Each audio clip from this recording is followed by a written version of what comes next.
Ibu mulai lagi. Assalamualaikum warahmatullahi wabarakatuh. Waalaikumsalam warahmatullahi wabarakatuh. Kita udah berjalan 3 minggu pembelajaran ya. Tapi memang ada beberapa kelas yang baru ketemu Ibu beberapa kali.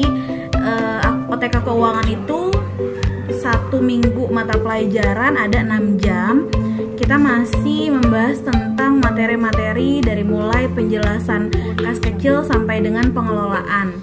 Nah, itu pengelolaan kas kecil udah masuk ke bab 2. Yang kemarin kita ngebahas tentang ruang lingkup kas kecil ya. Dilihat PPT kalian. Bisa kan kelihatan ya PPT kalian? Ini yang udah kalian catat, udah semua catatannya? Udah, Bu. Oke. Nah, di sini Ibu ngebahas sedikit. Kemarin udah Ibu share juga materi penjelasan Ibu di YouTube, bisa kalian simak lebih jelas. Nah, di sini Ibu jelasin lagi sedikit. Kemarin kas kecil itu nama lainnya petty cash ya. Petty cash itu berarti dana yang dikelola yang nominalnya relatif kecil, seperti itu. Nah, di sini bab 2 kita masuk ke prosedur pengelolaan kas kecil. Bagaimana pengelolaan kas kecil? Yang pertama, di sini ya, nih. Membuat permohonan pengisian dana kas kecil, lalu kalian menerima dana kas kecil, mencatat penerimaan dana kas kecil ke bukti kas masuk. Nah, kemarin di bab pertama kita udah ngebahas tentang bukti-bukti transaksi untuk mengelola dokumen transaksi kas kecil. Itu ada BKM, BKK yaitu bukti kas masuk, bukti kas keluar, cek, biliet giro, kwitansi. Itu pernah dibahas kalian di kelas 11 ya. Bukti-bukti transaksi keuangan. Nah, di situ ada di sini pengelolaannya. Nah, setelah pencatatan penerimaan kas kecil itu disimpan. Ada penyimpanan kas kecil. Kas kecil itu tidak disimpan di bank, tapi kas kecil itu disimpan di dalam cashbox karena nominal di dalam kas kecil itu tidak besar ya. Nah, terus kalau misalkan kamu sebagai kasir atau kasa sebagai pemegang dana kas kecil, kalau misalkan ada pengeluaran berarti dicatatnya di bukti transaksi pengeluaran kas kecil atau BKK, bukti kas keluar. Setelah pencatatan bukti kas keluar, simpan bukti transaksinya, baru dibuat laporan pertanggungjawaban kas kecil. Nah, itu adalah prosedur pengelolaan kas kecil. Nah, kemarin ada tugas yang di slide terakhir, ada yang udah selesai tugasnya? Belum ya? Iya, oke. Sudah, Bu. Nah, ada yang udah, oke. Nah, di sini Bu jelasin, di sini ada evaluasi, kerjakan tugas berikut secara mandiri di dalam prosedur pengeluaran kas. Nah, terdapat sistem akuntansi pengeluaran kas terdiri dari beberapa fungsi.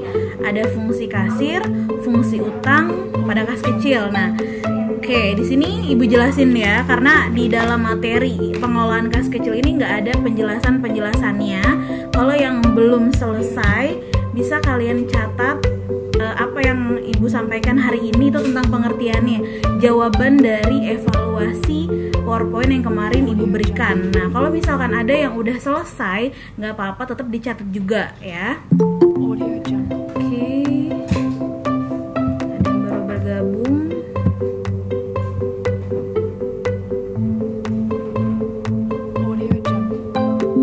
Nah, di sini Ibu jelasin fungsi-fungsi. Nah, jadi di dalam penelusuran mengenai perbedaan fungsi kasir, fungsi utang ya.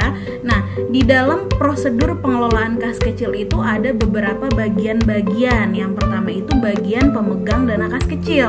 Pemegang dana kas kecil itu disebut kasa atau kasir ya. Kalian catat. Nah, pemegang dana kas kecil itu disebut kasa atau kasir. Nah, setelah itu ada bagian utang. Nah, ada juga bagian pemegang dana kas kecil inti ya. Jadi kayak gitu. Nah, di sini Bu jelasin satu-satu. Biasanya kamu nanti ketika uji kompetensi kalian diposisikan sebagai pemegang dana kas kecil atau kasir atau kasa ya. Seperti itu, berarti kamu yang mengelola dana kas kecil dari mulai kalian yang menerima cek sampai dengan kalian yang membuat laporan pertanggungjawaban kas kecil. Oke. Nah, jadi tadi Ibu jelasin, yang pertama itu ada bagian pemegang dana kas kecil. Bagian pemegang dana kas kecil itu ngapain sih kerjanya? Pemegang dana kas kecil itu ada dua, si kasa ya dan si pembuat jurnal. Kalau si kasa atau si kasir itu sebagai orang yang memegang uang, orang yang memegang uang, dia pemegang penuh keuangan tersebut. Tapi kalau si bagian jurnal itu orang yang menyusun laporannya, seperti itu. Nah, jadi di dalam pemegang dana kas kecil atau pengelolaan kas kecil itu pengelolaan keuangan kecil ya, beda dengan keuangan perusahaan. Kalau keuangan perusahaan itu laporannya pasti entah ada yang setiap 1 bulan atau 6 bulan. Nah, tapi kalau misalkan pengelolaan kas kecil itu minimal dia boleh juga dilaporkan per 2 minggu sekali. Boleh 2 minggu sekali, 1 bulan sekali, tapi tidak boleh lebih dari 3 bulan sekali. Seperti itu, dan itu memang ada peraturannya di dalam pelaporan dana kas kecil. Kalaupun di dalam laporan keuangan perusahaan itu dia harus per tahun karena harus dilaporkan pajak. Tapi kalau laporan kas kecil itu tidak ada laporan pajaknya ya. Itu bedanya laporan keuangan perusahaan dengan laporan keuangan kas kecil. Oke, nah sedikit itu yang Ibu sampaikan. Jadi ada lagi yang bergabung. Jadi bedanya kas kecil dengan kas besar ya. Kalau kas besar itu mencakup semua pengeluaran-pengeluaran yang dikelola perusahaan. Tapi kalau kas kecil itu hanya pada bagian-bagian tertentu. Nah, pencairan kas kecil itu pun harus disetujui oleh orang yang megang staf keuangan kas besar kayak gitu, oke? Nah, nanti kalian kerjakan tugas kalian yang di Google Classroom, semuanya dikerjakan, tolong ya. Terus juga yang buat video itu nggak sulit kan, gampang kan bikin video kan? Kayaknya masih banyak yang belum mengerjakan. Kalaupun ada kesulitan, di mana kesulitannya? Gampang kan, cuma bikin video, kalian langsung bikin video biasa, diupload, boleh di YouTube silahkan. Intinya jawaban dari apa yang sudah Ibu berikan soal-soalnya itu aja cukup. Nah, kalau misalkan tugas video udah, lanjutin tugas catatan pengelolaan kas kecilnya. Minggu depan kita udah masuk ke proses perhitungan kasnya ya. Jadi tolong Ibu mohon minggu ini semuanya selesaikan, baik yang PKL itu masih ada waktu, senggang waktu. Ibu tidak pernah memberikan tugas hari ini dikasih, besok enggak. Itu senggang waktunya banyak, nggak mungkin kalian nggak bisa ya kan dicicil. Hari Minggu ya bisa dicicil itu tugas, diupload langsung, segera diupload. Karena semakin banyak kamu numpuk tugas, nanti di kelas 12 makin juga banyak tugas-tugasnya yang numpuk ya. Terutama khususnya untuk di pelajaran Ibu. Setiap minggu pasti Ibu ada tugas, ada review ya. Jadi tolong dikerjakan karena masih banyak banget yang belum ngumpulin video. Terus yang belum catatan di bab pertama pun ada yang belum. Itu dasar banget ya. Pengertian kas kecil itu apa?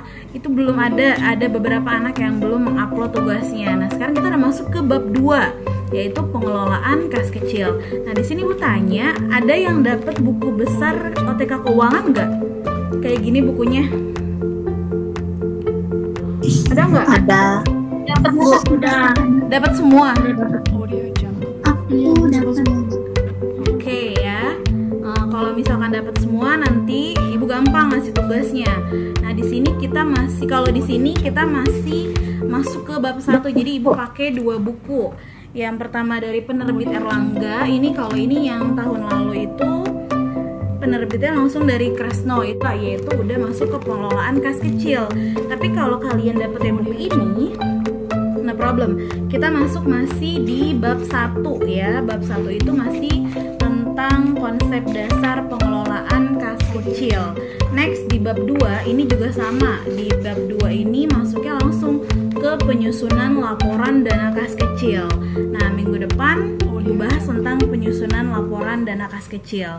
Mungkin ada yang ingin ditanyakan tentang kas kecil di sini? Ada nggak? Nggak ada, Bu. Nggak ada, karena belum masuk hitung-hitungan ya, jadi nggak ada. Oke. Nah, sedikit Ibu jelasin ya.